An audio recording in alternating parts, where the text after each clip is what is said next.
Stretching 5.5 kilometers into the Arabian Gulf lies the most audacious engineering project the world has ever seen. Palm Jumeirah is so vast it can be seen from space. Built only from sand and rock, threatened by earthquakes, violent storms and erosion from the sea, it's remarkable that Palm Jumeirah exists at all. If God had wanted an island in the shape of a palm tree in the ocean, he'd have put one here. Engineers must race against time and battle constantly with the forces of nature. This is a megastructure they thought could never be built.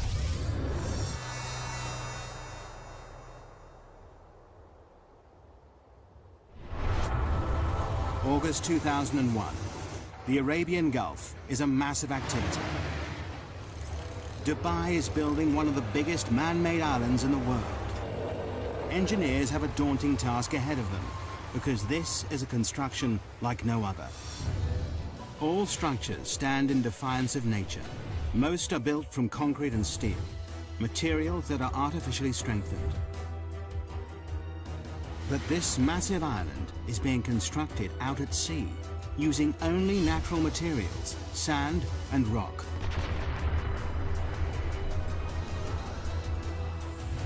And both start eroding the moment they hit the water. For project manager Bob Berger, it's a daunting task. Any construction is in defiance to nature, and this is an extreme example of that.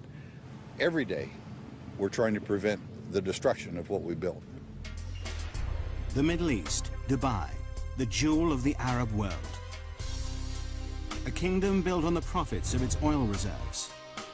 This tiny emirate, twice the size of London, is one of the richest places in the Arab world. But it hasn't always been like this. 50 years ago, Dubai was a trading town built on a creek. Over half a century later, it's been transformed. Now it's famous for gold, trade, and oil. But there's a problem on the horizon. By 2016, the oil will have run out. It'll mean disaster for the economy. Dubai must find a new source of income. The Crown Prince, Sheikh Mohammed bin Rashid Al Maktoum, has a $2 billion plan to save his country. He's ordered his kingdom to transform itself into the world's #1 luxury tourist destination. And the Crown Prince has a history of getting what he wants. To put Dubai on the map, he's already built one of the most luxurious hotels in the world, the Burj Al Arab, created top-class golf and race courses, and is planning the world's tallest building. But now, the Crown Prince's big idea is mass tourism. Dubai seems the perfect spot. It offers sun almost every day of the year, glorious beaches and azure seas. 5 million tourists visit here annually. Now they want to triple this to 15 million. But there's a problem. The coastline is a mere 72 kilometers long. Not enough space for all these extra people. But how do you make your coastline longer? The Crown Prince's plan is to build a massive island, and he wants it done by 2006. This daunting task falls to Sultan Ahmed bin Sulayman. Starting with a blank piece of paper, he draws a circular island. He's delighted. It increases the coastline by 7 kilometers. But for the Crown Prince, it's nowhere near enough. He looked at it was a circular island, which gave us about 7 kilometers of beaches. And he said, why not 70 kilometers? It's back to the drawing board. This time, the Crown Prince works on the design himself, pulling it about to increase the beachfront. Nothing seems right. But then he comes up with an audacious plan. What better for a paradise island than the shape of a palm tree? 5.5 kilometers across, it increases the coastline by a whopping 56 kilometers, 9 times more beachfront than the circular island. But no one has ever built an island this size and shape before. When I first heard of this project, I couldn't believe it. I thought it's incredible. The extraordinary plan is to build a city at sea. The palm will be covered with luxury villas, shopping malls, and restaurants. The crescent-shaped breakwater, linked to the palm by a tunnel, will hold 22 hotels. The easiest way to build such a massive structure at sea is to use concrete and steel. But this doesn't fit with the Crown Prince's plans. His idea creates an added challenge. To blend in with its surroundings, the island must be made entirely from natural materials. The palm-shaped island will only be made from sand, 94 million cubic meters of it. All that protects this from the sea will be a breakwater, 5.5 million cubic meters of rock. Together, there's enough sand and rock to build a 2.5 meter high wall circling the entire world.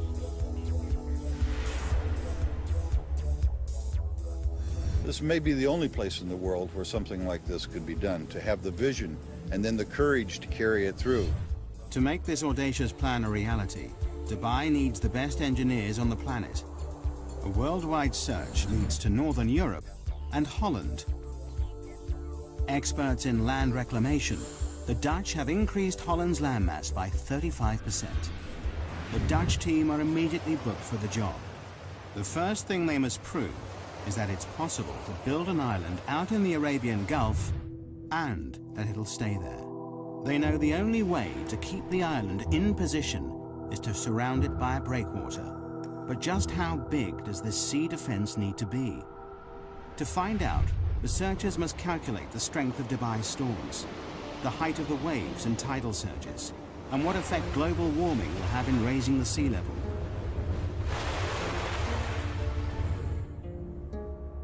The biggest fear for all coastal engineers are massive freak waves. These waves build up over long distances, pushed by persistent winds and large currents. They destroy nearly everything in their path.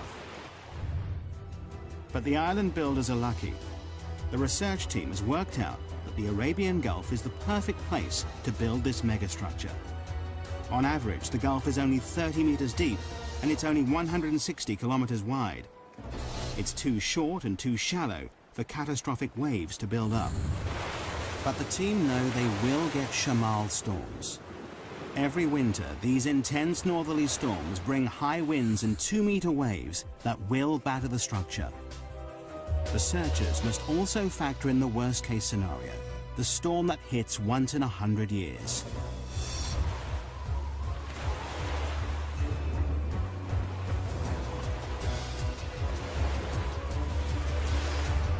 The team do the final calculations.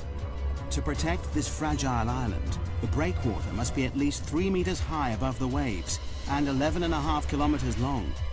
But just when the engineers thought they were ahead, they're given another challenge.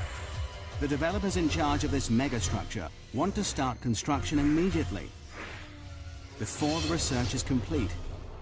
It's a huge gamble that could come back to bite them. If they haven't got it right, the whole structure might be washed away. As well as starting before they're ready, the engineers must perform a miracle. Normally, a project like this would take 15 years to build, but they must do it in 5. Before work can begin, the engineers must first work out just where this awesome creation should be built. The job falls to one man, project manager Bob Berger. Of course, one of the problems we have working in the sea is that there's no place to put stakes. Don't know where this project is going to go. So what we did, we were requested by His Highness Sheikh Mohammed to know where this island is going to be. We marked off the center of our plot. I stood there, the very first one, right in the edge of the water. My arms down the beach each way, closed my eyes. This is the center line of the project. An engineer puts stakes in that line, and that became the center point of the entire project, just like that. August 2001, the breakwater construction team take to the sea. They've only 2 years to build this massive 11.5 kilometer sea wall. But just as they get started, disaster strikes. September the 11th, 2001. The World Trade Center in New York is attacked in a brutal act of terrorism. Overnight, tourism to the Middle East stops. But work has already started on the Palm Island. Will millions of dollars and months of research all be in vain? September 2001. In the wake of terrorist attacks in the United States, travel abroad halts abruptly. Fear and panic spread. People are too frightened to travel, particularly to the Middle East. It could have disastrous consequences for Dubai's ambitious plans. Work has already begun on building one of the biggest man-made structures in the world. A giant palm-shaped island that'll transform Dubai into a world-class holiday destination. The massive 11.5-kilometer breakwater is under construction. Both the breakwater team and the Palm Island team are assembled to make the dream a reality. But 9/11 throws the plans into turmoil. The 1,200 foreign engineers fear their lives could be in danger. They make contingency plans to leave the country. In the meantime, they're advised not to go into Western hotels and bars. Business slumps. Beaches are empty. Restaurants deserted. No one wants to be here. For 3 months, Dubai grinds to a halt. The sun is setting on the Middle East's tourist industry. But the job must carry on, whatever the political climate. The oil reserves are running out. The Crown Prince stands firm. The developers are now committed to the build. Millions of dollars have been spent hiring the world's top reclamation engineers. They've worked on huge projects, like Hong Kong's Cheplak Kok Airport, Holland's North Sea Wall, and Singapore's Industrial Centre. But no one has reclaimed a structure this size or shape before. By November 2001, the race to build this megastructure is really underway. 9 barges, 15 tugboats, 4 dredgers, 30 heavy land-based machines, and 10 floating cranes are needed to construct the massive seawall. For the breakwater team, their first step in this awesome challenge is to build up the sea floor. 3 massive dredgers take up a thin layer of sand from the barren seabed nearby. Then they dump the sand in a layer up to 7.4 meters thick. This must be done while the sea is at its calmest. To keep it in place, barge loads of rubble are dropped on top of this. This bed of rock will raise the breakwater from 4 meters below sea level to 3 meters above. It's the beginning of the sea defense, without which the island cannot exist. The sloping layers take out the force of the waves as they hit the wall, but the sand and rubble layer is only the base, the core of the breakwater. What really creates the protection is the outer armor. For this, engineers need vast lumps of rock. Each piece of rock weighs up to 6 tons. It's these massive boulders that will protect the fragile island from the destructive force of the sea. But sourcing enough rock is an enormous task.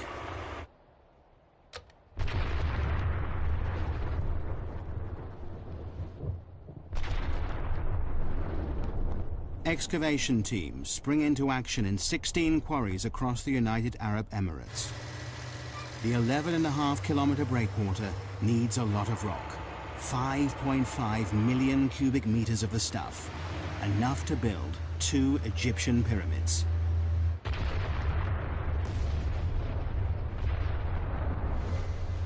Rock is blasted out of the mountains night and day. Loaded onto dozens of lorries, it begins the arduous journey to the coast.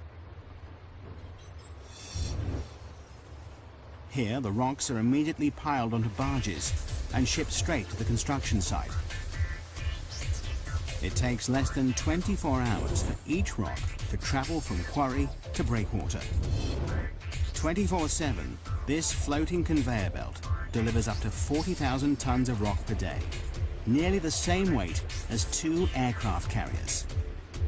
The density, size, strength, and permeability of each boulder is crucial. This stone wall must last for centuries.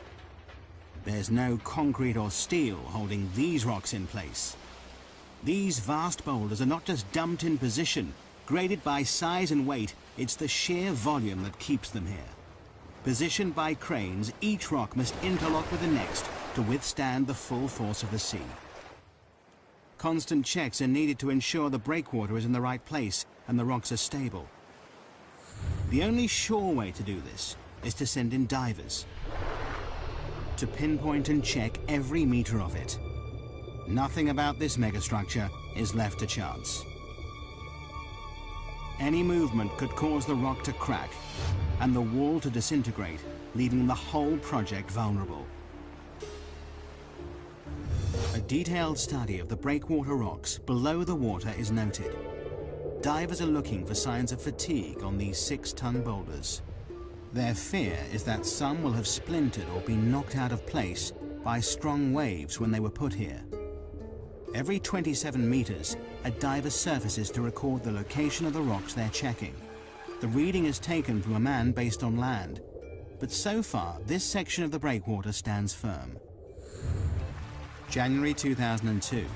6 months after work began, a large section of breakwater stands proud 4.5 kilometers out at sea. For everyone involved, it's an exciting time as the dream becomes reality. When the first breakwater came up, of course, we all went out there. We had to stand on it. This tiny little precipice of rock in the middle of the ocean, and look back at Dubai and say that this is the beginnings of our job. It's a momentous achievement for the team, but there's still over 10 kilometers of this vast sea wall to build. The engineers are jubilant, but their happiness is short-lived. Winter is closing in. With a schedule of only 2 years to complete the breakwater, the last thing anyone needs is a delay. Winter in the Middle East brings shamals, great storms with winds of up to 56 kilometers per hour. Wind shifts are sudden, whipping up the sea, bringing torrential rain, violent thunderstorms, or blinding dust storms. On land, little can move. Out at sea, things are even worse. Massive waves batter the boats that need dead calm water to place the sand and rock with pinpoint accuracy. We had to seek shelter in the very little shelter that we had built. Engineers planned for the bad weather, but the storms of March 2002 are worse than they feared. Everybody crowding around trying to protect themselves from the storms. The boats find shelter, but more worryingly, will the breakwater hold? It's a nail-biting time. Over the next 3 weeks, the storms are relentless. All the engineers can do is watch and wait. The breakwater stands firm, but the schedule is slipping. The construction team is 3 weeks behind, and the pressure is immense. Every second counts. It's vital that the fragile sand island has protection. Only when a 550-meter-long section of breakwater is built can the Palm Island begin to rise above the sea. But the schedule is desperately tight. The entire megastructure must be complete by 2006. They have 2.5 years to create the island and breakwater, and just 2 years to build the city on it. The only way to meet the deadline is for both the breakwater and the island to be built at the same time. It's not an ideal situation. It will mean that throughout the build, the Palm Island will have the bare minimum of protection from the sea. But the engineers have no choice. The deadline is set. While the second team, building the island, wait for the protective breakwater to be built, they keep ahead of schedule by laying the sand foundations below sea level. But now, 8 months after construction began, they are desperate to break the surface. Finally, April 2002, the first 550-meter section of the breakwater rises 3 meters above the sea. At last, the builders of the Palm can step up the action and bring the island above sea level for the first time. To complete this massive island, Team 2 has the awesome task of finding 94 million cubic meters of sand to create their island, enough to cover the whole of Manhattan 1 meter deep. It's an enormous job in itself, but finding the right sand is an added headache. Dubai has more sand than it could ever need. But there's a problem. Desert sand is the wrong material for the job. It's too fine. The particles won't cling together. It means that the vast sand island would simply wash away. The engineers must look elsewhere. The best sand for the job is found 6 nautical miles out at sea. This sand is much more suitable. It's coarse, packs densely, and is more resistant to wave impact. They will dredge sand from the Gulf seabed. And there is an added benefit. The dredgers will spend less time transporting the material to the construction site. In just 3 hours, a dredger travels to and from the site, scoops up the sand, and sprays it into position. It works a 5 square kilometer area, dredging up the top meter of the sea floor. It takes less than an hour to fill the 8,000-ton tank with sand. The sand is then pumped through a pipe and sprayed into place at 10 meters per second, enough to fill an Olympic swimming pool in 4 minutes. The process is called rainbowing. The island construction team work round the clock to keep to the tight schedule. Night and day, the island grows bit by bit. The rainbowed sand builds into a sandbar, rising up to 4 meters out of the water. But for the engineers, there are mixed feelings. Is the shape of the island progressing as planned? There's great excitement, and there was great anticipation and a little bit of fear. Is it in the right place? With doubt cast over the construction, Dubai has a trick up its sleeve. 676 kilometers up in space. Dubai has access to the only privately owned satellite in the world. It's so powerful, it rivals those of the Russian and US military. The satellite, Iconos, orbits the Earth, taking pictures that prove the island is totally on track, so far. It also means the Crown Prince can keep a close eye on his pet project. August 2002, a year in, and the island team is ahead of schedule. 8 kilometers of the breakwater stands firm. 8 palm fronds break through the azure seas. But it's a grueling and difficult process. Rainbowing is a common operation in land reclamation. But this is no ordinary reclamation project. There is no mold for the palm shape and no fixed points to get bearings from. The unique shape makes it a nightmare to build because the whole design relies on accuracy. This enormous structure has 56 kilometers of waterfront and almost all of it is curved. To make things more difficult, it's impossible to tell from the ground if the sand is falling in the right place. The only way to complete this task is to use state-of-the-art technology. Prior to GPS, we couldn't have done this job. There are only 2 straight lines in this project. All the rest of them are curved. It's all down to a team of 5 men who walk the perimeter of the island every day as it takes shape. It's grueling work. Summer temperatures reach a searing 48 degrees Celsius. Humidity, it's 95%. With heavy packs strapped to their backs, these mobile receivers create a grid reference for the island.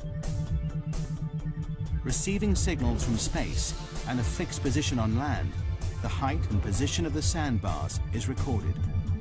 With these coordinates, dredgers can sail into the exact position and rainbow the sand with pinpoint accuracy.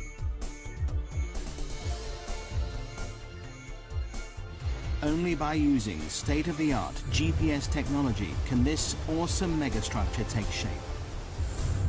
As the world watches, the Palm Island becomes a reality. At the same time, faith in this tiny emirate is restored. Post 9/11, Dubai emerges as a safe haven in the Middle East. The beaches fill up again. Business resumes. The Crown Prince's gamble to continue construction has paid off. But there is still a deadline to meet. The island must be built by 2006. Coordination between the 2 teams, one building the breakwater and the other reclaiming the sand island, is crucial. If they don't work in perfect synchronicity, the whole project could be thrown into jeopardy. If the breakwater progressed too quickly, it would cut off access for the reclamation contractor. If the reclamation went too quickly, then it would be at risk for the storms. We couldn't let one get ahead of the other in any way. It's a delicate balance. But a year into the project, and incredibly, work is on schedule. Against all odds, the Palm Island rises above the waves, protected by the ever-increasing sea wall. It's a symbol of engineering achievement. But the engineers' biggest challenge is still to come: how to make the island safe to build on. The majestic Palm Island is only made from sand. But sand is unstable and highly susceptible to the movement of water around it. It also takes time to settle before it's strong enough to build on. But this awesome structure will support a city of 120,000 people, and their safety relies on firm foundations. This massive sand island must be made rock solid. But how? October 2002. Dubai is building the world's most audacious engineering project in the Arabian Gulf. A 5.5-kilometer island in the shape of a palm tree, made entirely out of natural materials. A year into the build, and 2/3 of the breakwater is complete. 8 kilometers of massive rocks piled 3 meters above the waves, backed by 200 meters of beach that will eventually carry 22 hotels. Behind this sea defense, the first 9 palm fronds made of sand rise above the water. Dredgers spray sand from the seafloor, a process called rainbowing, to create the first half of the 5.5-kilometer island. But building a man-made structure in the middle of the sea with only rock and sand throws up challenges every step of the way. The team constantly battle with nature as the sea erodes the work they do. We worried initially that we could actually do it, that we could place the sand where it should be, that we could place the rocks where they should be. The teams now race to finish the project. But then the engineers discover a problem that could put the whole project in jeopardy. The decision to start construction before completing the research has finally caught up with them. Coming in or going out. The sea is not circulating around this massive megastructure as they planned. The tides are not flushing the system properly. Clean water is not moving fast enough round the inner waterway. The water is in serious danger of becoming stagnant. People have paid millions for a piece of this paradise island. Green, fetid water is not going to work. A solution must be found, and fast. Changes must be made to the design. But all the time, the Palm Island is taking shape to the original plan. Further tests are run on the computer. Luckily, the solution is found just in time, and it's simple. The seawall must have 2 breaks in it. 2 4-lane bridges link the sections of the breakwater. These 2 openings mean enough fresh-flowing water can get into the system. Twice a day, the tide enters the structure, pushing clean water around the fronds. Over 2 weeks, the entire waterway is replenished. But there is always a fear it may return. Environmentalists now test the water every day to check that the system is working. The return of algae and stagnant water is something they can't allow. With the water quality assured, the project is back on track. Teams race to finish the structure. 7 dredgers rainbow the sand, creating the last few palm fronds. Floating cranes lift the final rocks into place. By August 2003, the breakwater is complete. An awesome 5.5 million cubic meters of rock now holds back the full force of the sea. 2 months later, in October, the island reclamation is finished. 94 million cubic meters of sand have been pumped into the Arabian Gulf to create the perfect palm shape. In just over 2 years, the Palm Island has finally risen from the sea. The deadline has been met just on time, and phase 1 of this monumental engineering challenge has been accomplished. There is still a very long way to go. Phase 1 is only the completion of the foundations. Now to fulfill the Crown Prince's dream. 4,500 houses and apartments, hotels and shopping malls must be built along the waterfront. This sand island must support an entire city. But here lies the next major problem. Sand is not easy to build on. Because the sand has been sprayed into position, it's loose and uncompacted. We get the material for the islands dredged from the seabed, which means that all the fine materials are already cleansed from the sands. You can drive on it within a couple hours after you reclaim it. However, it's not satisfactory to build on. But a strong base is vital to support this city at sea. Before construction can start, engineers must find a way to compact the sand to make it firm. In theory, the idea is simple. All we have to do then is compress the top layer. As you can see, when you press down, very little displacement, except straight down, nothing to the side. That gives us a firm surface to build on.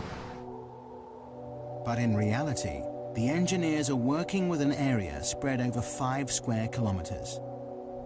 Over time, the sand will compact naturally, but this will take years. And time is something the engineers don't have. Construction of the infrastructure must start immediately.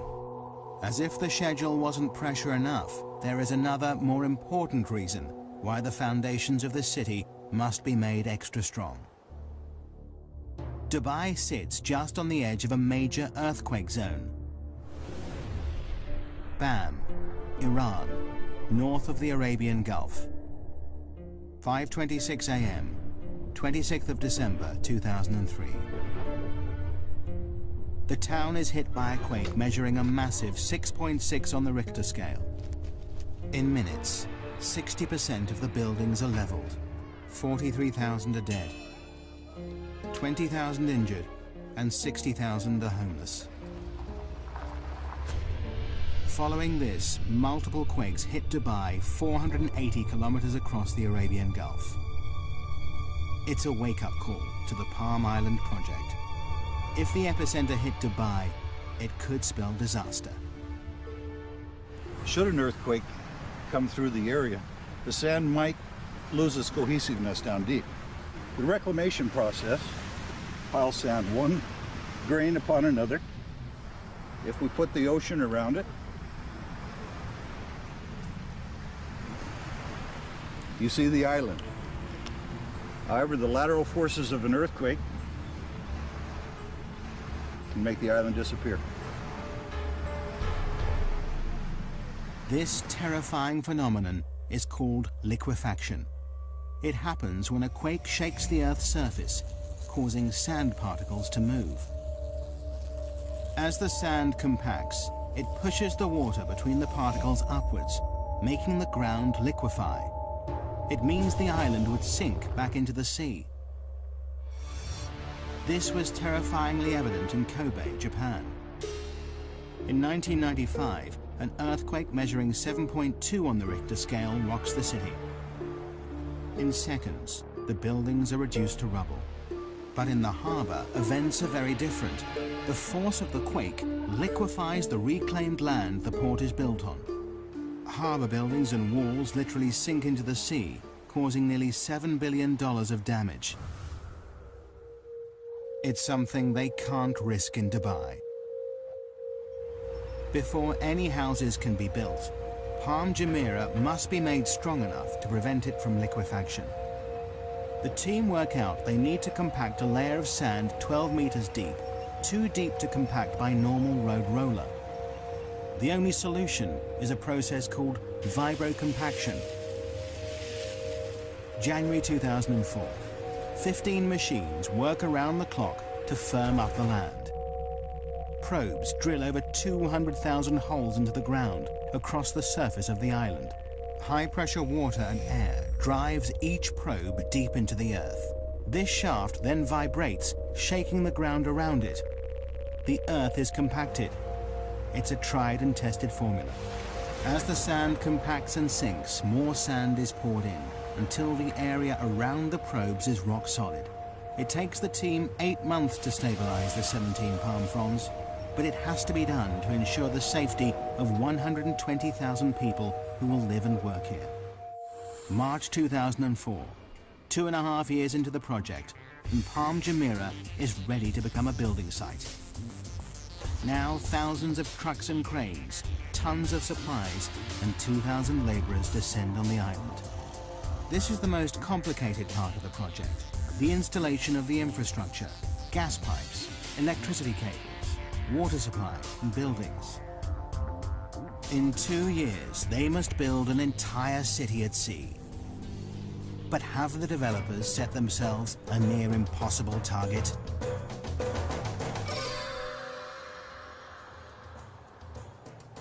January 2005. One of the world's biggest man-made structures has reached a critical stage. After 2 years, the island foundations rise out of the sea. Now engineers turn their attention from sand and rock to concrete, glass and steel.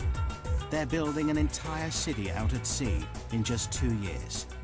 Nothing like this has ever been attempted before. For project manager Scott Hutchinson, building the apartments is a massive logistical nightmare.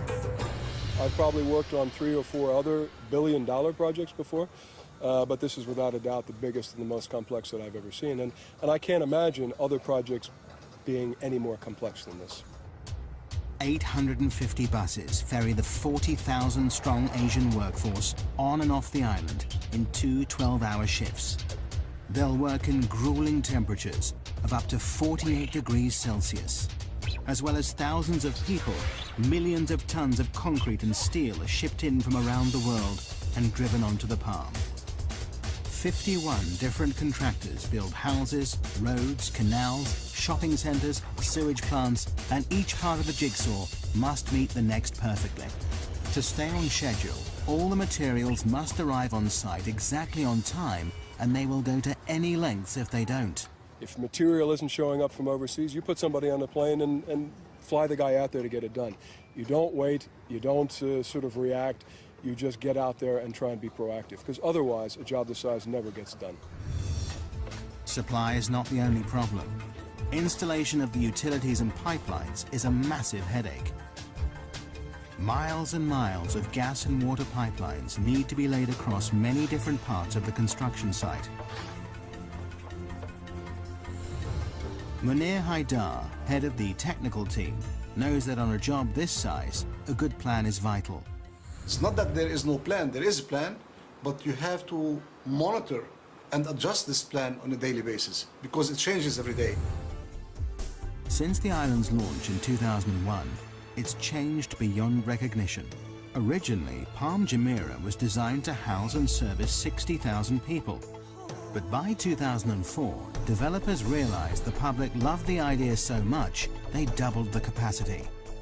Everybody's changing their requirements, and you have to learn to react very quickly to that. And in Dubai, things move quickly. The pressure is on. Incredibly, when the Palm was first released to the public, all the houses sold in 3 days. The most expensive go for $1.2 million.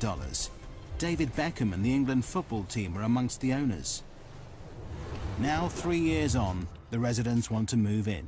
There are over 1,800 villas to build on the palm fronds, enough to stretch the Champs-Élysées in Paris 14 times.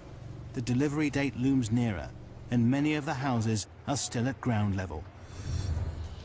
The schedule is slipping, but the Crown Prince has promised the world a luxury location by 2006. The deadline must be met. To add to the pressure, the design of the palm trunk gets more elaborate every year.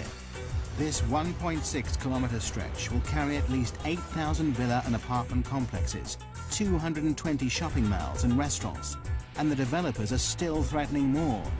A new plan is the 36-story Palm Tower, more space for shops, restaurants, and 450 deluxe apartments. But all this extra development comes at a price. The deadline for the trunk has slipped to 2008.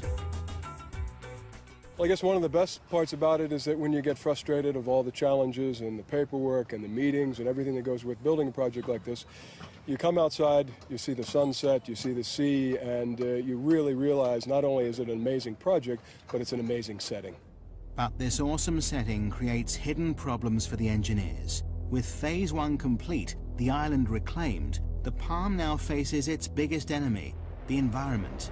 Nature will permanently try to destroy anything built in its way. The bigger the megastructure, the bigger the problem. From the start of construction, there has been one issue engineers know they will face: the problem of erosion. All beaches are constantly affected by waves, but with a man-made island, the problem is exaggerated. These beaches are not naturally replenished with sand by the sea. If nature won't do it, someone has to. Otherwise, the whole island will be washed away. Only now the island is complete can they see the full extent of the problem. Engineers have studied every meter of the Palm's 56-kilometer coastline, analyzing the effect the waves have on its shape. The results show the sand is gradually being washed away in some places and built up further along the structure. Left unchecked, the beaches will no longer be straight, and Paradise Island will fail. But the engineers are confident that through constant maintenance, they can keep the intricate palm shape. Just when the developers think they've cracked the problem, an even bigger dilemma rears its head. Beach erosion is also affecting the Dubai coastline on a much bigger scale. Dubai is famous for its beautiful beaches. Could the success of the megastructure cause the mainland's downfall? Normally, the currents evenly push the sand along the coastline, keeping the beach straight. By building a massive structure so close to the shoreline, wave movement in the area has altered. The current is changing the shape of the coastline. In some places, sand is deposited, extending the beaches out to sea. In others, the beach is eroded away. And initial research shows some worrying facts. In some places, the shoreline could be eroded by 5 to 10 meters per year. Eventually, it could destroy mainland resorts, property, and roads. In time, the coastline will settle down. Nature and the structure will learn to live with each other. But this may take years. In the meantime, the developers have bought a dredger.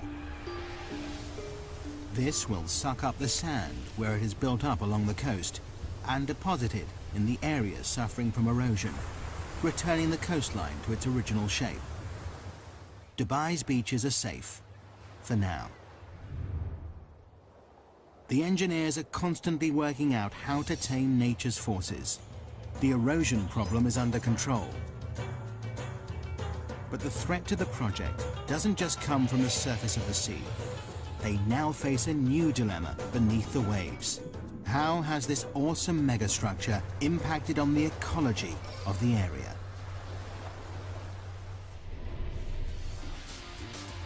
August 2005. 4 years after the Palm project started, this audacious island stamps its mark on Dubai's coastline.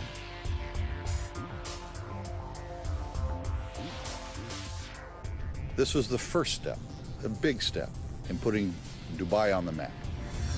But by pushing into unknown territory, building structures never built before, engineers face new problems all the time. Since the Palm Island's conception, environmentalists have been convinced the building of this megastructure would destroy local marine life, ruining one of its greatest selling points, the azure seas it sits in. For the developers, it's a problem they're constantly watching. Every 6 weeks, divers check the waters. Fish and corals are monitored and measured. But fears that construction may have destroyed this underwater world appear unfounded so far. In fact, this megastructure seems to be having the opposite effect. Not only is the marine life unaffected by dredgers removing a meter-thick layer of sand, but the breakwater has created shelter for fish and is attracting new species into the area.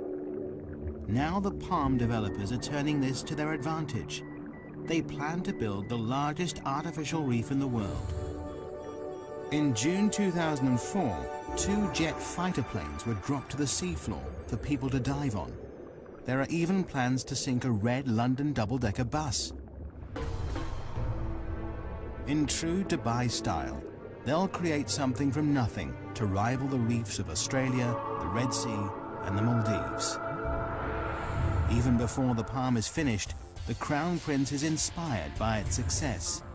Now he wants 2 more islands, each bigger than the last. Palm Jebel Ali is 1 year into construction. It's twice the size of the first, nearly 8 kilometers in diameter.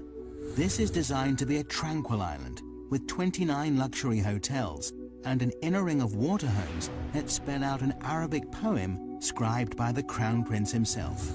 Even bigger is Palm Dira. Work has just started on this whopping 14-kilometer long island that will support 500,000 people. Although engineers have the confidence of knowing how to build these structures, they now have a more worrying problem: supply. To raise this island from the sea will take 1,500 million cubic meters of sand, 15 times the amount needed to build the first palm. Could this outrageous structure fall at the first hurdle because of lack of materials? Dredgers are driven further out to sea in search of enough suitable sand. But the engineers are confident that their goals are achievable. But just when they thought resources were stretched to the limit, the Crown Prince has the most outrageous idea of them all. To make Dubai the #1 tourist destination, he wants to build the world. 4 kilometers out at sea, hundreds of small islands are being constructed. Seen from the air, these islands will take the shape of the continents of the world. It's an even more complicated structure to build than the palm. This is not 1 island, but 300, and each one is different, varying in size from 5 acres to 20. The deadline for these exclusive private islands is 2007. Arizona, Wyoming, France and Australia are all up for sale. They cost anything from $6 to $36 million, and that's before anything is built on them. But creating the world takes land reclamation to the limit.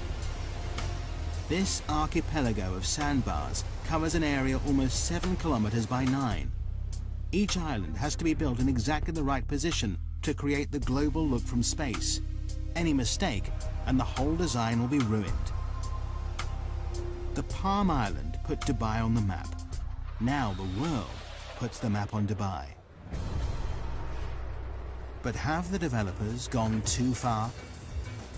Will the demand for property keep up with the escalating build? Will the bubble burst? So far, 2 of the Palm Islands are completely sold out.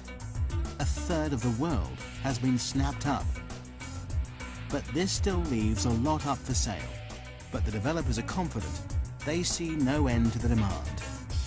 Megastructures are the latest craze. To top all plans, in January 2005, they launched the Dubai Waterfront. This claw-shaped landmass won't just stretch far out to sea. It will also create 75 kilometers of waterfront, stretching into the desert. Together, all these megastructures will extend the coastline of Dubai from 72 kilometers to a whopping 1,500, a 2,118% increase. Meanwhile, the first Palms construction team continues to meet the deadline of 2008. But the island stands here in defiance of nature, proof that engineers can and will continually push the boundaries of engineering technology.